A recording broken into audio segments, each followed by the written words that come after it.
नमस्कार, आप देख रहल बानी भोजपुरिया खबरें। बिहार झारखंड के ताज़ा खबर खातिर बनल रही रुआ लोगिन भोजपुरिया खबरें चैनल पर। अजय अब तक लाइक सब्सक्राइब नहीं कैले तो जल्दी से रुआ लाइक करी, सब्सक्राइब करी और शेयर करी।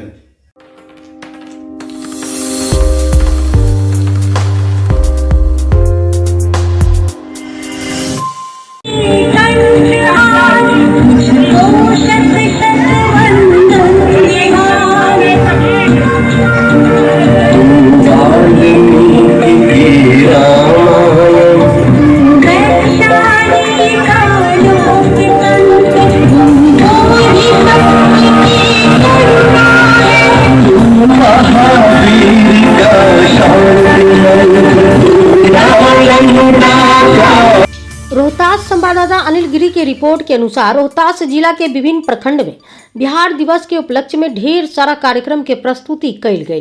कहीं खेल के माध्यम से प्रतियोगिता भइल तो कहीं रंगोली के आयोजन कइल गई, कहीं दौड़ प्रतियोगिता भइल तो कहीं भाषण और स्लोगन प्रतियोगिता के भी आयोजन कइल गई। विभिन्न प्रखंडन के मध्य विद्यालय और प्राथमिक विद्यालय के बच्चन खास करके एमे हिस्सा ले और अपन उत्कृष्ट प्रदर्शन कैले। जिला मुख्यालय सासाराम से सटे नोहट्टा प्रखंड के बलियारी मध्य विद्यालय में प्रखंड शिक्षा प्रसार पदाधिकारी गौरी शंकर और लेखापाल सुभाष कुमार के द्वारा सुंदर तैयारी करेल गई, जैमे प्रखंड के अंतर्गत प्राथमिक और मध्य विद्यालय के बच्चन के प्रस्तुति के एगो नया आयाम के तौर पर प्रस्तुत कैल गई।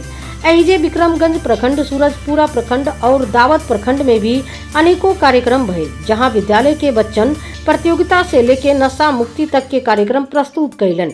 आइजा हमनी के देखल जावा एकर एगो झलक। इसको